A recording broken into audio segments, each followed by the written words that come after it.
So a little bit about my journey to death and rebirth. For me, I birthed myself into a death. So when I was in the end of my time when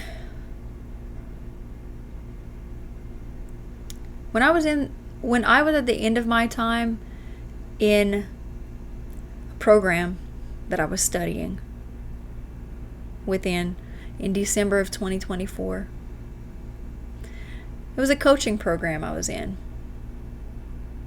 Life coaching, Jungian life coaching. I knew that the next big step for me, when I had reached that end of that year of study, was for me to quit my job. That for so long, for 15 years, I had been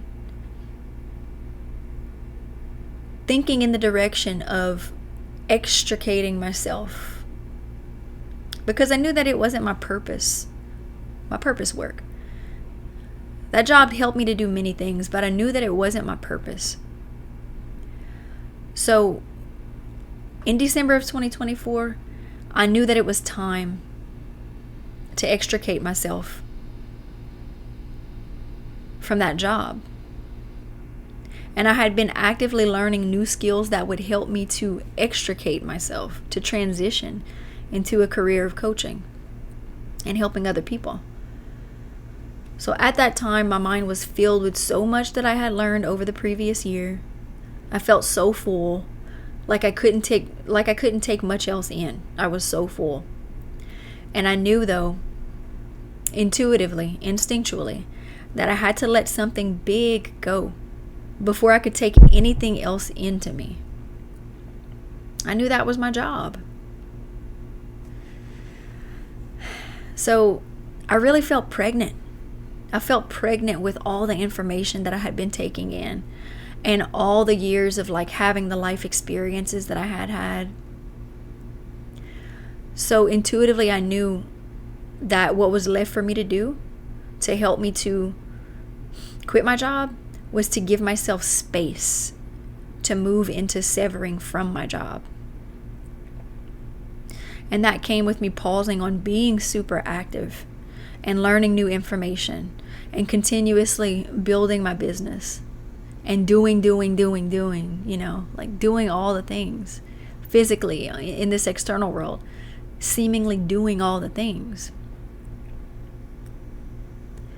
And instead, what I leaned into was moving into a space of flow and allowing and really just being in the stream of the momentum that I had created all through learning and all through business building and all through doing and doing and doing. So where this brought me to was to floating in the bathtub in essential oils and salt water, really cleansing and floating for months. Just floating in the amniotic waters of the new self that I was creating. Just allowing my mind to rest and go where it wished instead of forcing it to do very much. Because at the time, forcing myself to do much, to do a whole lot, felt like my body was in protection mode from keeping me doing too much, because I think it could have cracked my nervous system to continue doing. So the floating in the water supported me. And in hindsight, I see how the floating in the water was both a birth and a death at the same time. It was two sides of a veil, two sides of the same coin. In order to be born, an old and outdated aspect of myself that was no longer working for me needed to die. And it needed to be supported in death. I needed to support it. I needed to support myself in death. My identity that was wrapped up in my old job, that needed to perish. I knew it at that point. It was the truth, and I could no longer hide from it. It was staring me in the face, and there was nowhere else to go. There was nowhere else to back up to. nowhere else to turn around to. I was staring it in the face. My old job had to die. And so did the part of me that was holding on to that job out of fear of not having financial stability, out of fears that I was making up in my own mind to keep me thinking that I was keeping myself safe, in a safe zone. So, in protection mode. So the water and the floating offered me the feeling that I was still moving. Even though I wasn't doing a whole lot of like active planning and structure, I still had the motion that I was moving. I was in transition, though slower. Because the water brought the calmness, the slowness of movement. So it looked different than actively sitting at my desk, poring over plans, poring over structures about the future, how the future would look, or making sure that I was ready to make the jump. The water moved me in a gentler way towards birthing myself into the death of an old career.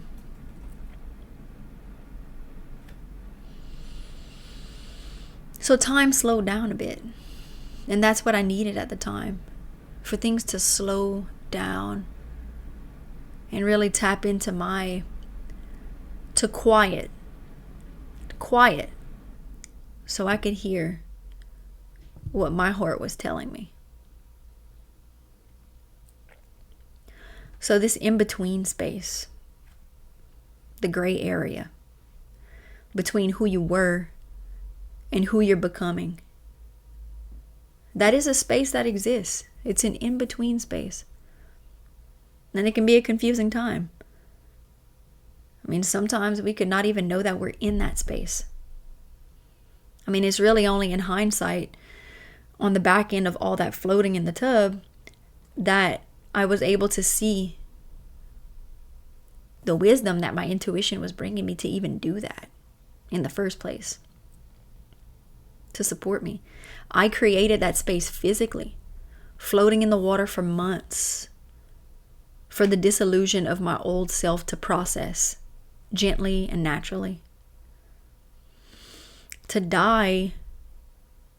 begin to die in that space before moving into something new. Before trying to force something new to grow in a place where something was desperately trying to die and begging to die. So creating space to die.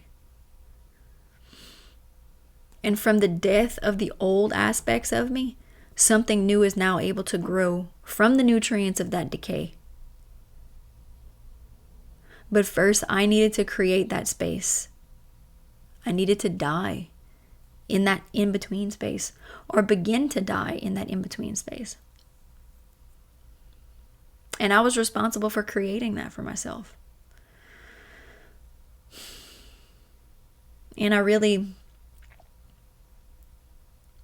in this moment, want to shine the light on the fact that I was leaning into my heart, my intuition, telling me just slow down. Just float in water. It's the easiest thing you can do, Caitlin. Just float in water.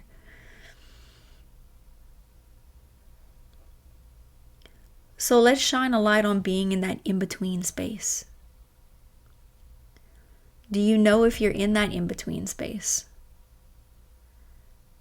That gray area between something wanting to die and something new wanting to be birthed. And how can you honor that space, that in-between space, if you're there? And do you need time to be in that in-between space?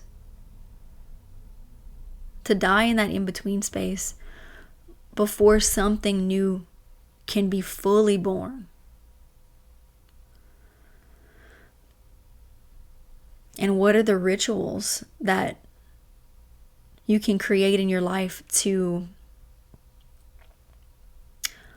honor this death that wants to take place, that may want to take place, or that may even need to be encouraged to take place within you. The symbolic death. The symbolic death.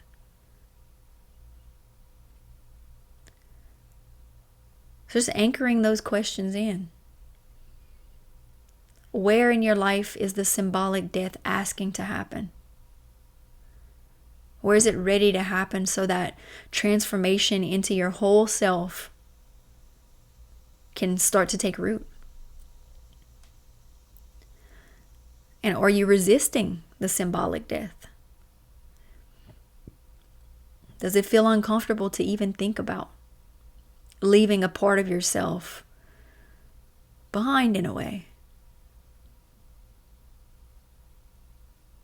An outdated identity, an outdated way of describing yourself or identifying yourself to the world as. Does that feel uncomfortable to think about letting that go?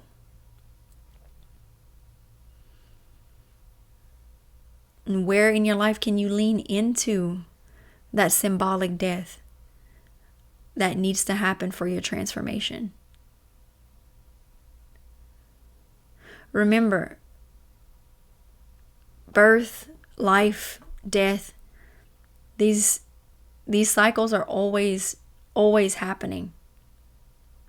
Every second, every day of our life.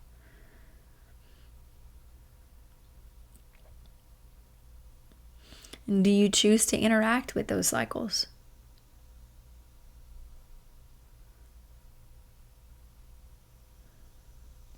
To go with that flow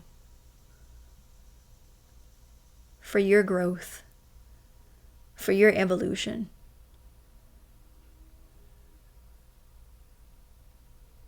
We can work against these cycles or we can work with them. So, what do you choose?